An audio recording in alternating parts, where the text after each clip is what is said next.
경기가 침체되고 있고 우리나라도 수출 지표나 여타 다른 경제 지표들이 좀 부진하게 나오다 보니까 정부에서도 어떻게든 이걸 좀 끌어올리려고 노력을 하고 여러 가지 정책적인 노력들을 하고 있는데요. 오늘은 그중 하나인 초슈퍼 예산에 대한 이야기들을 한번 해보도록 하겠습니다. 규모가 규모이기도 하고 과연 이 규모의 돈이 어디로 흘러갈지도 함께 분석해보면서 앞으로의 긍정적인 효과는 있을 수 있을지 이야기 나눠보도록 하겠습니다. 오늘 최유한 경제평론가와 함께합니다. 안녕하십니까? 예, 반갑습니다. 예, 먼저 513조 원이 넘는 초슈퍼 예산 편성에 대해서 좀 어떻게 보시는지 한마디 해주시죠. 그냥 슈퍼 예산도 아니고 초슈퍼 예산이라는 이야기에 저 스스로 깜짝 놀랍니다. 왜냐하면은 김영현 예전에 우리 대한민국 예산이 300조가 넘었다. 그래서 깜짝 놀라고 네. 2017년인가요? 400조 넘었다라고 깜짝 놀랐는데 지금 내년 예산이 513조 5천억 원이에요. 이것은 어떤 의미냐면은 대한민국의 재정 예산이 이렇게 늘어난다는 거는 그거를 감내할 만한 경제적인 여력이 커졌다. 대한민국 국력이 높아졌다라고 해석이 가능한 겁니다. 왜냐하면 그만큼 예산이 될 만큼 배경이 있으니까 가능한 거거든요. 그러니까 쥐어짜내서 나오는 것이 아니라 요모조모 다 해보니까 이렇게 됐다라는 것인데 지금 미국과 중국이 무역 분쟁을 하면서 이것이 또 장기화되고요. 또 일본의 수출 규제 생각지도 않았던 못했던 이것이 수출 규제가 전면적으로 등장하면서 경기 하방에 대한 우려가 굉장히 컸습니다. 그럼에도 불구하고 이 하방에 대해서 어떡하지가 아니라 적극적으로 방어해야 된다, 밀고 나가자라는 것을 위해서 2년 연속 9%대의 총지출 증가에 이르는 확장적 재정 전략을 펼치고 있는 것이죠. 예. 그러니까 문재인 대통령이 지금 예상보다 빠르게 진행되고 있는 세계 경기의 하강이라든지 아니면 미중 무역 갈등과 일본의 경제 침략에 대해서 이렇게 결정을 하고 진행을 하고자 하는 겁니다. 지금 여러 가지 이야기들이 많이 있지만 비상한 시기에 불가피한 선택이다. 그래서 초확장적 재정 전략이 지금 대한민국의 향후 경제를 어떻게 움직이게 할 것인가에 대한 결정이 나는 것이다. 이렇게 말씀드릴 수 있겠습니다. 이번 초슈퍼 예산안에 대해서 물론 비판의 목소리도 나옵니다. 이 부분에 대해서는 잠시 후에 제가 다시 한번 여쭤보도록 하겠고 먼저 이 예산안이 그러면 돈이 어느 쪽으로 많이 흘러가는지 그 성격을 한번 분석해 보도록 할 텐데 아무래도 경제 분야에 많이 좀 치중이 됐고 네. 특히 어떤 극일 예산이라고도 부르는 소부장 예, 이쪽 분야로 많이 R&D 투자 그리고 네. 지원을 하기로 했지 않습니까? 그렇습니다. 구체적으로 어떤 내용입니까? 그러니까 우리나라의 R&D가 뭐냐면 연구하고 개발하고 그 비용을 투자하는 겁니다. 예, 맞아요. 과학기술정보통신부가 내년도 국가 연구개발 예산에 24조 1천억 원을 편성을 했습니다. 올해 예산보다 무려 17.3% 늘어난 것이고요. 증가율이 두 자릿수를 기록한 것이 2010년에 있었는데 그 이후 10년 만입니다. 그림을 하나 준비했는데요. 내년 소재, 부품, 장비, 그래서 우리 김용현 앵커가 소부장이라고 이야기했죠. 이 분야에 보시다시피 2011년에 총 예산이 그때 309조 원이었는데 예. 그때 14.9%였어요. 그리고 쭉 R&D 예산 증가율이요. 그때 이제 증가율은 퍼센테이지로 8.7%였는데 이렇게 쭉 진행되다가 2020년 정부안은 24조 1천억 원을 편성하면서 지금 17.3%까지 올라간 거예요. 네. 대한민국의 연구개발에 대한 이거 학생들이 공부하고 교육열과 연관이 되는 것 같아요. 굉장히 R&D에 우리나라는 투자를 많이 하는 국가입니다. 그렇기 때문에 지금의 대한민국이 있을 수 있다라고 말씀드릴 수 있겠고요. 이 부분이 뭐냐면은 대한민국이 자원이 있습니까? 땅덩이가 넓기나 합니까? 뭐가 있습니까? 오로지 가지고 있는 게 사람밖에 없거든요. 사람이 할 수 있는 능력 개발하는 거. 사람이 근면성실하게 공부하는 거, 일하는 거, 거기서 나는 땀방울, 열정.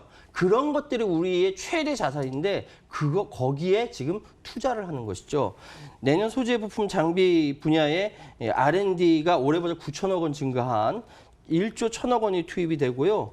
이게 정부는 이제 극일 예산이라고 얘기해서 일본이 저렇게 경제적으로 막 침략하려고 막 공격을 하니까 우리는 일본은 이겨야겠다. 극일. 일본이 이겨야겠다라는 예상을 과학기술 이 부분에 소재, 부품, 장비 이 부분에 집중적으로 투자를 하는 것이죠. 예. 잘하는 것이고요. 앞으로 그렇게 해야만 합니다. 물론 비효율성의 문제는 있어요. 왜냐하면 어차피 전 세계가 글로벌 자본주의로 꽉 묶여 있어서 우리가 굳이 하지 않아도 훨씬 더 성능 좋은 거를 수입해서 하면 되거든요. 근데 그런 비효율 부분 나중에 따르더라도 지금 비상한 시기에 초확장 전략을 채택한 것은 이 시기에 내 거는 어느 정도 가지고 있어야 된다는 차원에서 진행을 한 것이고요.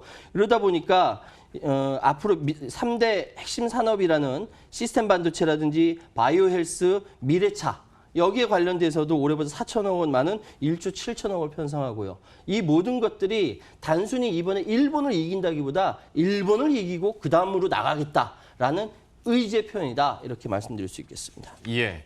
앞에서 R&D 예산 증가율 추이도 저희가 보여드렸는데요. 2016년부터 18년까지는 1%대 아주 미미한 상승세, 증가세를 보여주다가 그래도 2019년과 2020년에는 다시 한번 좀 적극적으로, 그러니까 장기적으로 봤을 때도 그렇고 지금 당장으로 봤을 때도 역시 좀 긍정적으로 해석할 수 있는 여지가 있는데요.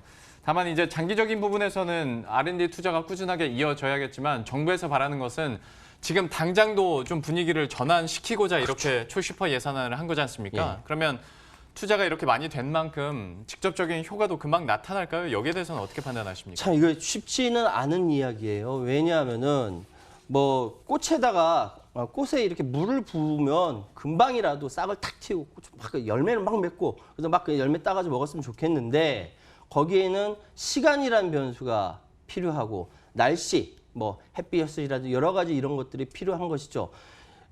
R&D 예산을 투자한다고 해서 금방 꽃 피고 열매 맺고 뭐 그걸 딸 수 있는 상황은 아닙니다. 그러나 그렇게 물을 주지 않으면은 앞으로 꽃을 피운다든지 열매를 맺을 수 있는 가능성도 없는 것이죠. 지금 그거와 똑같아요. 지금 아니하면 어떻게 할 것이냐. 지금 당장은 생존의 문제다라고 해서 일단 표현이 좀 천박하게 하지만 때려 붓는 겁니다. 그래서 우리가 준비를 하고 있는 것이고요. 지금 반도체와 디스플레이, 자동차, 전기, 전자, 기계금속, 기초화학 이게 6대 분야인데 여기에 100개의 전략적인 핵심 부품 품목이 있고요. 예. 여기에서 연구개발 R&D 투자를 통해서 5년 안에 공급 안정화를 이룰 80개의 품목에 2026년까지 7조 8천억 원을 투자한다는 겁니다. 그러니까 대한민국이 이게 수십조, 수조 원을 투자하면서 성장시켜야 되는 것이 미래를 위해서 하는 것이고요. 근데 단기간에 집중적으로 투자해서 그나마 시간을 빨리 당기겠다, 효과를 보는 걸 당기겠다라고 하면서 핵심 품목 유형별 기본 전략을 내세웠습니다. 예. 예, 이것이 이제 유형을 4가지로 나눠서 이야기하고 있는데요. 유형이 나올는지 모르겠네. 보시다시피 왼쪽 그림 보시면요. 우리의 그러니까 기술 수준이 높고 낮은 것이고요. 그리고 국내 기술 그러니까 수입 그러니까 높다라는 거 수입 다변화 가능성이 높다라는 거고 수입 다변화 가능성이 낮다라는 것이고요. 기술 수준이 높은 거고 낮은 거고 이렇게 보시면 됩니다. 어떤 기술력과 의존도 개념에서 그렇죠. 그렇게 보면 해석을 되겠네요. 하셔야죠. 예. 역시 우리 김용룡이 그때 똑똑해요. 감사합니다. 자, 우리 기술 수준이 높으면서도 그리고 수입 다변화 가능성이 높다면 유형 1입니다. 바로 글로벌화를 목표로 바로 R&D를 진행할 수 있는 것이고요. 우리의 기술 수준이 높으면서도 수입 다변화 가능성이 낮다. 이게 뭐냐면은 외국에서 수입할 것이 별로 없는 거예요. 유형 4입니다. 4. 이게 공급 기업과 수요 기업이 같이 협업할 수 있도록 정부가 으쌰으쌰 이렇게 해주는 거예요. 그리고 우리의 기술 수준이 낮아요. 그러니까 왼쪽 있죠. 그러면서도 수입 다변화 가능성이 낮아요. 이게 제일 안 좋은 거거든요. 예. 근데 이 부분은 지금 당장 할 수 없기 때문에 중장기적으로 원천 기술을 확보해서 추진하고 우리 주도의 새로운 공급망을 창출하려 노력하겠다. 가장 정부가 신경을 많이 써야 될 부분이고요. 우리의 기술 수준이 낮으면서도 그러면서 수입 다변화 가능성이 높다. 유형 2입니다. 유형 2 같은 경우는 대체품 조기 투입한다. 그리고 기술 성숙도 향상시키고 핵심 품목 관련 예산은 지출 구조 조정 대상에서 제외하면서 예. 일몰 관리도 면제한다. 그러니까 이 이야기는 뭐냐면 정부가 이번 확장적 재정 전략을 통해서 앞으로 산업에 대해서 어떻게 나갈 것인가에 대해서 명확하게 보여주고 있는 것이고요. 그렇다면 이 방송을 보시는 우리 투자자 여러분은 내가 투자하고 싶은, 내가 투자하고자 하는 것이 이 유형에 어디에 속하는지 잘 판단하시면은 예. 그림이 나오지 않을까. 예, 이렇게 생각이 됩니다. 그러니까 R&D 투자되는 유형을 보더라도 당장 좀 효과를 낼 수 있는 분야도 있고 예. 장기적인 관점에서 또 투자를 하는 분야도 분명히 있는 것 그렇죠. 같습니다. 방금 예. 전에 그 표를 잘 참고하시면 좋을 것 같고요. 경제 분야에 대해서 예산 성격들을 함께 체크를 해봤습니다. 그리고 이번 예산에서 또 하나 특징적인 것이 복지 비용도 많이 늘어났습니다. 예. 여기에 대한 내용들 한번 정리해 주시겠어요? 자, 예전에 우리가 항상 이렇게 얘기할 때요. 스웨덴, 덴마크, 노르웨이, 북유럽 3국을 굉장히 부러워했습니다. 왜? 거긴 복지가 잘 돼 있거든요.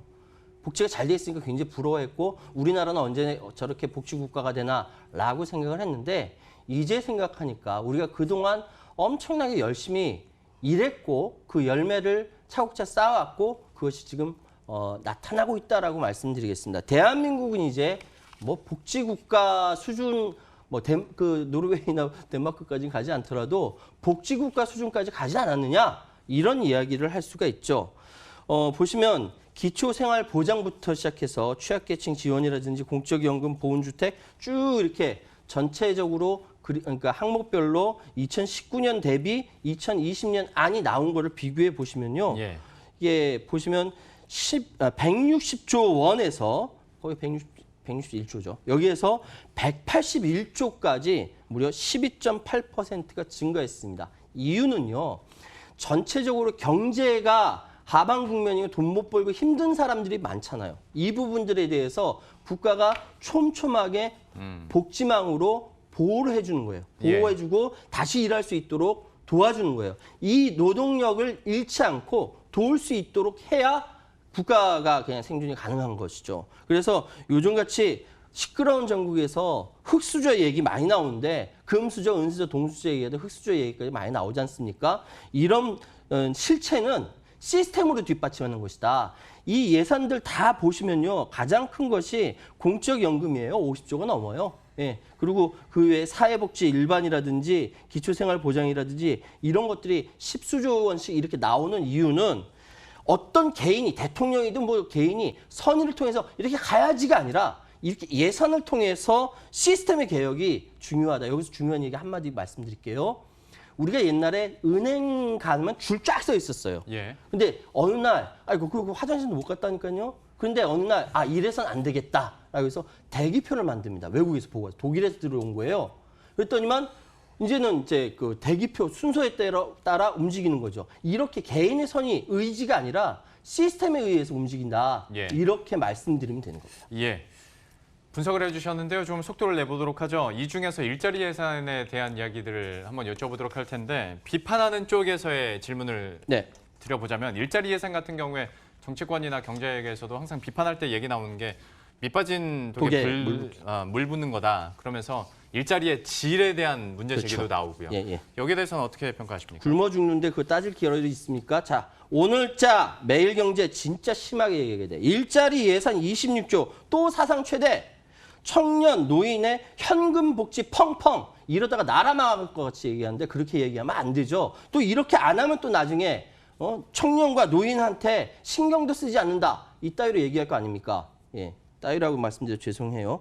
일자리 예산이라는 것 자체가 현금 복지의 성격을 가지고 있습니다. 그렇기 때문에 방금 말씀하셨던 부어도 계속 밑빠지는 독이라고 한다면은 뭔가 조치를 취하는 것이죠. 조치 정부가 안 취하는 거 아니에요. 그럼에도 불구하고 끊임없이 부어야 되는 부분이 일자리 부분입니다. 이거는 알고 계셔야 돼요. 그리고 일자리 관련으로 지금 21조에서 25조로 21.3% 증가한 것은 그만큼 우리 정부의 일자리 관련된 대응력이 높아졌다는 걸 말씀드리는 것이고 지금 어르신들 일자리, 노인 일자리 얘기하면서 퀄리티, 질 얘기하지 않습니까? 예. 맞습니다. 정말 질이 높은 일자리를 제공했으면 좋은데 그러한 것들은 따로 진행하는 것이고요. 노인들에게는 어르신들에게 맞는 일자리를 드리는 것이고 이것이 균형을 맞추는 것이다. 좀 참고 기다려 주십시오. 매일경제 기자님들. 일자리 예산에 대해서도 또 한마디 해주셨고 마지막 질문이 될 것 같은데요. 전체 그 예산을 두고 봤을 때 세입은 줄어들고 있는 상황인데 이렇게 초슈퍼 예산을 내놓으면 예. 국가 빚이 늘어나지 않냐 예. 이런 얘기를 합니다. 그리고 뭐 수치상으로 사실이기도 하고 여기에 그렇습니다. 대해서 어떻게 평가해 볼 수 국가 있을까요? 채무 비율 말씀하시는 거죠? 미국이 몇 퍼센트면 105%예요. 일본은 220%입니다. 경제협력 OECD의 평균이 110%거든요. 우리나라 40%에서 왔다 갔다 해요. 기준 연도를 바꾸면 35%, 30% 중반까지 갑니다. 그렇기 때문에 빚 문제, 국가 채무 비율에 대해서 시비 거는 사람들에 대해서는 저는 한마디로 말씀드리겠습니다.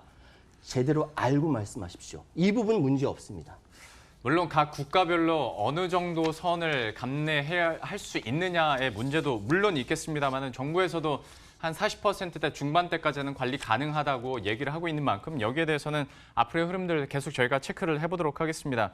오늘 초슈퍼 예산안에 대한 이야기들 함께 나눠봤습니다. 최유한 경제평론가와 함께했습니다. 고맙습니다. 네, 감사합니다.